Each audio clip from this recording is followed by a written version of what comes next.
When I was a kid, 3/4 of a century ago, I was a prolific builder of scale model aircraft kits.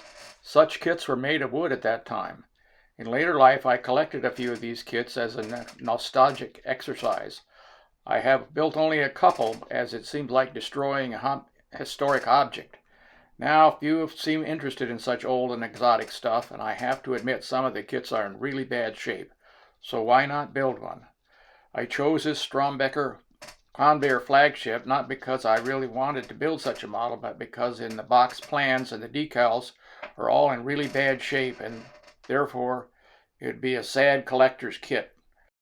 While Strombecker never tells us which Convair model this kit is of, I'm pretty sure it's of an aircraft in which I got my first airplane ride. Our Cub Scout pack decided we wanted to take an airplane ride as a group project. We earned money for tickets by collecting and selling old newspapers, mowing lawns, shoveling snow, etc.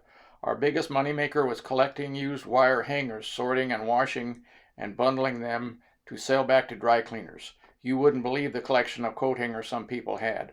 Our parents drove us from Denver to Colorado Springs, where they loaded us on said Convair, where we were flown back to Denver. It was obviously a short trip, but it may have been the high point of my Cub Scout experience. Here's the 3-view drawings of the airplane.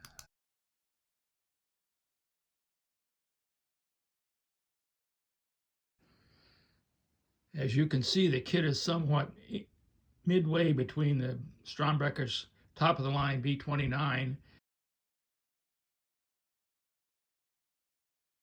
and this F80 kit that doesn't even have any landing gear and is posed gear up on a wire stand. Here's a Strombecker catalog of airplane kits of this era. They also made trains and ships. The parts are machined to be fairly near finished configuration, and the wood is not balsa wood, it's some kind of pine, I believe. Neither of these features are common of kits of this area. Usually the wood is balsa wood, and the parts are far less finished than this. They also are fitted together in such a way that you can't go too far wrong in installing the various components because they have fitting joints. Here are the assembly instructions. I'll start by assembling the sanding stick provided. Here's the only tool provided. It has a fairly coarse sandpaper, which would be required to do all the work if that was the only tool you had. I can't use my favorite Tester's extra quick drying model airplane glue because it's long out of production, and the wood and powder glue that came with the kit is lost, so I can't use it either. I'll have to use modern glue. Here are the instructions for the sanding stick. The sandpaper provided is pretty coarse, so it'll do the job, but it leaves a pretty rough finish. Okay, so let's start with step 2, which is sand the fuselage to shape. You can see that the fuselage has a turning center left on it back here on the tail end. There's where the lathe turning center was. On the front end, the turning center has probably been cut off, but that leaves a blunt nose that needs to be sanded. So, getting out our tool, we'll just start sanding.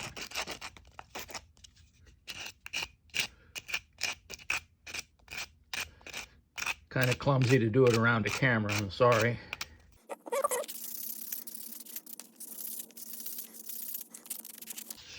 We used our sanding stick to refine some of the little details.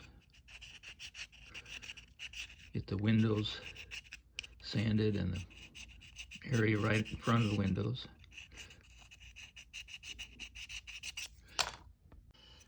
And we declare the fuselage ready to go.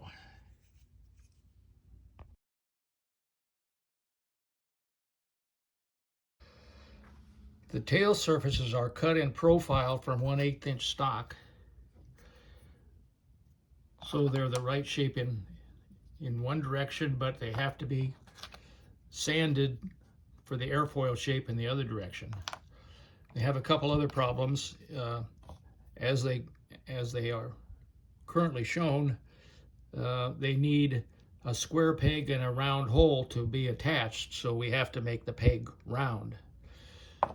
Secondly, the vertical fin is broken and the tip of it is gone, as you can see.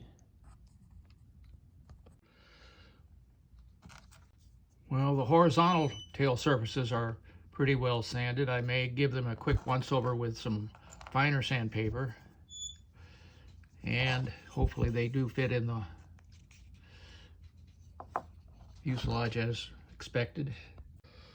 Fortunately, the 3-view drawing is full size, so I can copy the missing part of the tail and trace it so that I'll be able to make a part to glue back onto the top.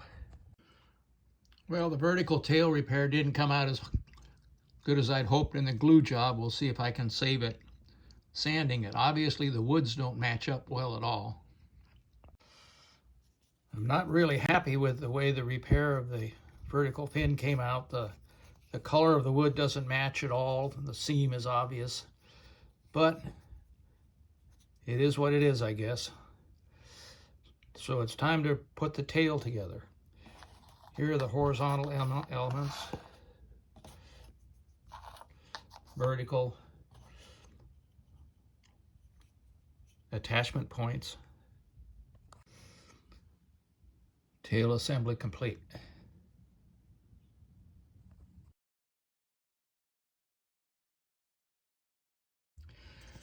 Next, we got to do the wings.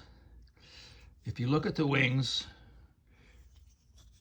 they appear to be machined symmetrically, so they don't have any top or bottom. But I think if you look at the very cut off end and hold them together, there is a tiny amount of dihedral. So otherwise, if you don't watch for this, you'll end up with 2 rights or 2 left wings. 1 down, 1 to go. The cell parts are pretty well formed, but they still have some areas that need to be blended in because the part was actually rounded. It didn't have any flat edges. And it installs by fitting into the grooves in the wings on top like this, and then the bottom gap is covered by this little piece. So with our official tool, we start sanding,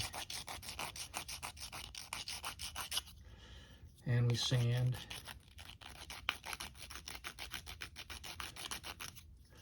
and we sand,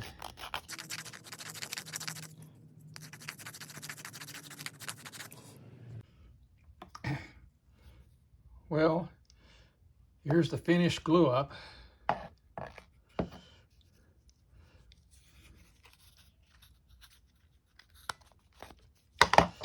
As you can see, it came out very well on the top, but on the bottom, there's some pretty big gaps there, even though the top is fully down.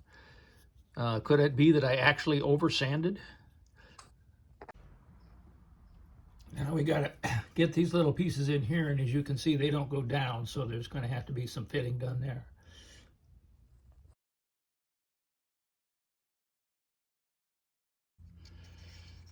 As we approach the next step, which would probably be to put on the wing, I should point out that on the fuselage here, you'll note that there's a large hole that would be covered up by the wing once it's installed.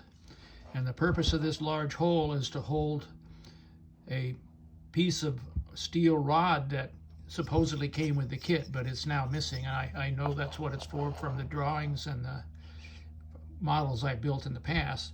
And this is to keep the nose wheel on the ground in this tricycle gear plane. But since I don't have this steel bar, I'm going to fill the hole up with BBs. Well, I've filled the hole with BBs. I certainly hope that they're heavy enough because they will be a little less dense than a solid rod. I've sanded down the centerpiece of the nacelle as best I can. It's could be better, obviously. So it's time to put the wings on.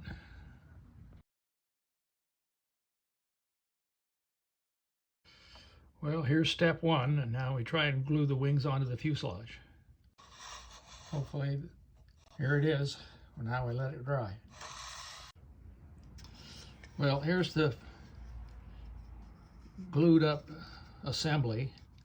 It's not perfectly in alignment, unfortunately, but it's pretty close. Now the next step, according to the drawings, is to make cardboard fillets for the tail and wing and glue them in place. I'm not going to do that because I want to leave the airplane as a wood airplane and paint it with varnish. If I paint it with aluminum paint and attempt to put the decals on it, which somebody has rolled up, and considering that they are incredibly old, they look pretty good, but I doubt that they will be workable. Plus, if I put this next to my collection of plastic models, it's going to look pretty primitive. And I think it would be better to celebrate the fact that it's made out of wood. So I am going to attempt to make these fillets out of wood, although it won't be the same type of wood, and complete the airplane as a wood-colored model. I installed the fairings on the wings that are made out of thin veneer. I chose olive. It's a lot darker than the existent wood, but the only other color I had was way lighter, so there isn't much difference. It looks okay from the bottom. From the side, it's clearly way too thin, and the plans say fill that in with wood filler. Unfortunately, the wood filler that came with the kit isn't there. Also, if you look where the nacelles meet the wings, it's really rough. So I'm going to make wood filler out of sawdust and fill it in, even though I know it's not going to look good on the finished aircraft. Well, I don't know if it's better or worse than when it was before. Certainly miscolored here and there. I didn't put the fairings on the tail because they were so small as to be insignificant, it seemed to me. But we'll move on to the next step.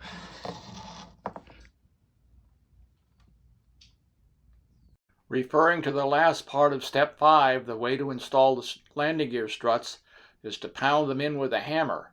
Taking a deep breath, I actually succeeded in doing that without causing much damage. So now we have landing gear struts, and in theory, this little wheel is supposed to poke onto this Y-shaped strut and be captured so that it will spin and not fall off. We'll see. These little wheels are actually wood turnings. Well, it seems to have worked. They don't spin, but they will turn. So here's the finished model, unpainted. It is just barely a tail setter.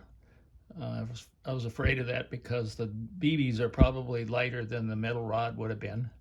That is the counterbalance weight. See if we can do something about that before we finish painting. Well, here's the finished kit. If you like this video, please consider giving me a thumbs up and joining my channel. Thank you for watching.